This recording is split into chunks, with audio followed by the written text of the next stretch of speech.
শান্তিপুৰ গাঁও সৰ্বানন্দ যুৱ সংঘৰ উদ্যোগত আৰু শান্তিপুৰ গাঁৱৰ সমূহ ৰাইজৰ সহযোগত আমি আয়োজন কৰিব লৈছোঁ শান্তিপুৰ গাঁৱৰ ৰাজহুৱা খেলপথাৰত অহা 15 আৰু 16 মে তাৰিখে বহাগী বিদায় সন্মিলন।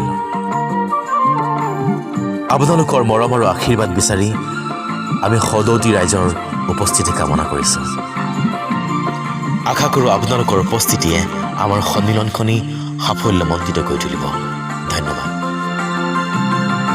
তুমি দুচকুত কাজল ললে ডাৱৰে ডাৱৰে ফাকু খেলে তোমাৰ দুখনি উঠৰ